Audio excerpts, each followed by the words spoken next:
Bienvenidos al podcast de economía e inversiones de Upside Capital. Revisaremos el rendimiento del mercado en Chile y el mundo y las principales noticias económicas y financieras que marcan la jornada.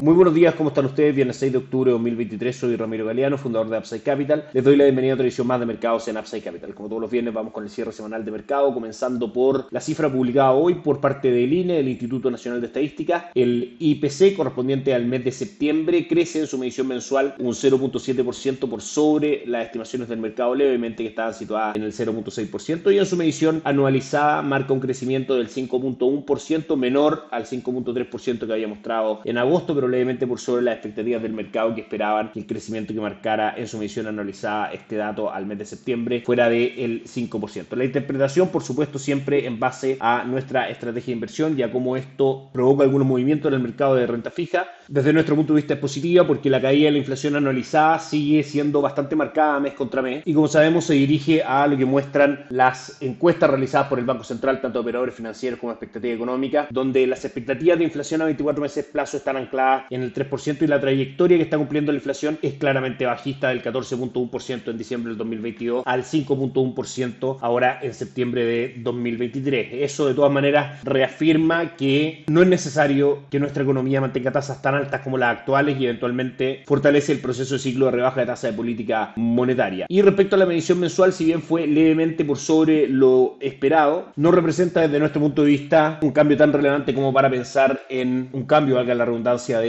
la tendencia claramente marcada esperada por el mercado de menor inflación y de recorte de tasa de política monetaria. La otra noticia importante que tuvimos durante la semana fue el IMASEC, el índice mensual de actividad económica del mes de agosto, que marcó un retroceso del 0.9%, una contracción del 0.9%, muy por debajo de lo que esperaba el mercado, que esperaba una contracción solamente del 0.1%, de manera que es otra noticia que ante menor actividad económica claramente lo que la economía necesita es una rebaja de tasa de política monetaria para un mayor dinamismo, y que por último esta menor actividad económica en sí misma no es un factor inflacionario. Dado las dos cifras anteriores, mantenemos nuestra recomendación de inversión para inversiones menores a 8 o 12 meses plazo, fondos money market como Itaú Performance, que mantiene un retorno durante el año del 7.7% y durante los últimos 30 días de un 0.7%. Cartera de conservación de capital a 6 meses, compuesta principalmente por fondos money market de Principal AGF, otro de nuestros socios estratégicos, mantiene un retorno del 7.64% en lo que va del año y el 0.71% en los últimos 30 días. Para estrategias de renta fija, estrategias en general conservadoras, pero con un horizonte de inversión mayor a 8 meses, un año, claramente pasamos a fondos de renta fija, como por ejemplo el fondo Itaú Dinámico, que mantiene un retorno del 4.66% durante el año, fondo de ahorro a corto plazo, que mantiene un retorno del 6.88%, y fondo de ahorro plus, que mantiene un retorno del 8.18% por parte de Itaú. Por parte de Principal, carteras de conservación de capital a 18 y 36 meses, con ponderaciones distintas entre money market y renta fija, con retornos del 6.51% y 4.18%. Recordemos también que este contexto de caída de tasa de política monetaria lo que finalmente provoca es, en el mediano largo plazo, una ganancia de capital para quienes invierten en renta fija y una caída en los retornos de fondos money market, principalmente porque la relación entre la tasa de mercado en general y el valor de los bonos es distinta. A medida que la tasa tiende a caer, el valor del bono tiende a subir y genera ganancia de capital, que es lo que esperamos durante los próximos 12 a 24 meses en los fondos mutuos de renta fija. Por otro lado, money market, que si bien hoy día tiene retornos bastante interesantes por las tasas actuales y las tasas anteriores en el mercado, claramente ahí la relación es 1 a 1. Finalmente, si la tasa de mercado tiende a caer, las tasas de retorno de money market también tenderán en la misma dirección. Vamos con el mercado local, donde ayer hubo caída fuerte en el IPSA del 1.47%, 5.615 puntos fue el cierre. Hoy día marca en nuestras pantallas nuevamente una caída del 0.85%. Las acciones más transadas son Sokimich B, que sube un 0.25%, la TAM, que cae un 2.6%, y CMPC, que cae un 0.19%. El IPSA mantiene un retorno durante el año del 6.73% y una caída muy fuerte durante los últimos 30 días del 5.51%, y durante los últimos 7 días del 4.34%. El dólar ayer cerró en 914, prácticamente sin variaciones. Hoy día da algunas cifras de Estados Unidos que vamos a pasar a comentar. Toca máximos anuales o muy cerca de ellos, cotiza en 922,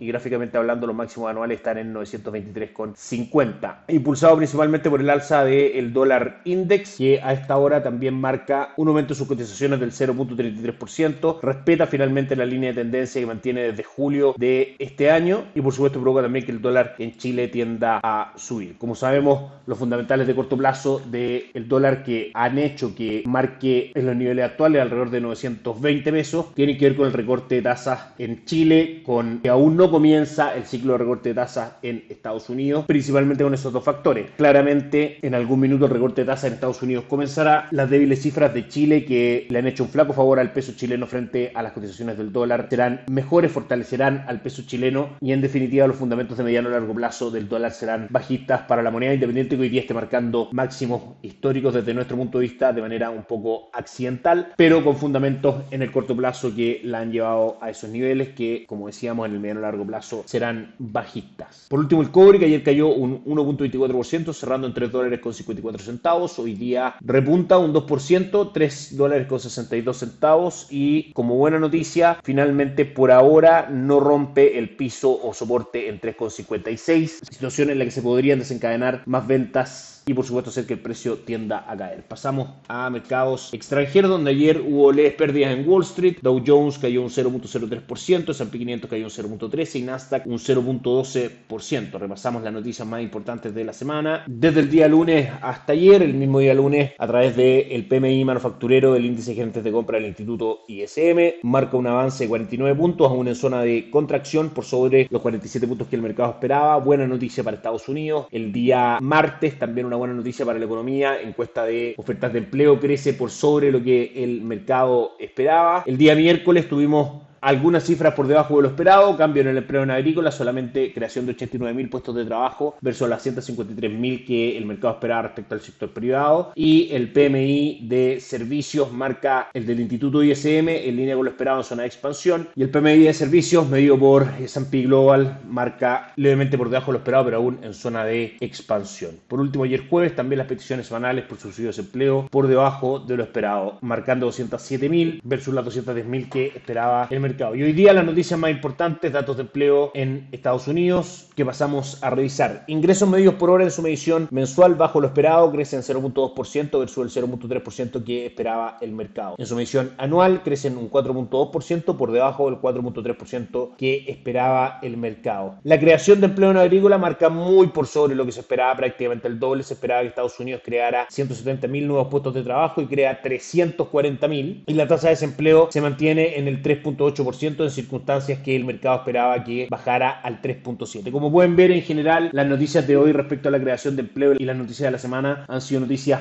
positivas para la economía que son negativas para los mercados. ¿Por qué? Porque finalmente son noticias que hablan de una mayor actividad económica, un mayor dinamismo, y ese mayor dinamismo es un foco de preocupación para la Reserva Federal respecto al control de la inflación, de manera que probablemente Estados Unidos necesite una alza de tasa más extra durante este año antes de comenzar el ciclo de rebaja de tasa de política monetaria durante 2024. Lo anteriormente mencionado, por supuesto, es bajista para los mercados. En general, los mercados tienden a anteponerse a lo que va ocurriendo en la economía, y si vemos el retorno negativo, por ejemplo, de S&P 500 durante el último mes del 4.73%, tiene coincidencia con finalmente los datos que hemos ido viendo en el mercado. El foco sigue estando finalmente en la Reserva Federal, en su reunión del 1 de noviembre y en qué hará con la tasa de política monetaria y su manejo, y también, por supuesto, en todas las cifras macroeconómicas respecto a precios y actividad económica en Estados Unidos. Por ahora hay un 50% de probabilidades de que en la reunión de diciembre la tasa suba al rango del 5.5 al 5.75%, que actualmente estamos en el 5.25 al 5.5%, mientras que los operadores dan una probabilidad del 34% a esta misma situación, pero antes del dato de empleo que acabamos de revisar. Es decir, con los datos de empleo suben las probabilidades de que la Fed eleve su rango de tasa de política monetaria. Por último, ¿cómo reciben los mercados hoy día este dato? En general, hasta ahora en Europa las cotizaciones son mixtas, con el DAX alemán subiendo un 0.03% y el Eurostock 600 cayendo un 0.01%. Destaca el IBEX 35 con una caída del 0.35%. Y en Estados Unidos, por ahora, la recepción de esta cifra es levemente negativa. Dow Jones cae un 0.29%, S&P 500 cae un 0.2% y Nasdaq crece un 0.07% de sus cotizaciones el día de hoy. Que estén muy bien, tengan un excelente fin de semana. Nos encontramos el día martes.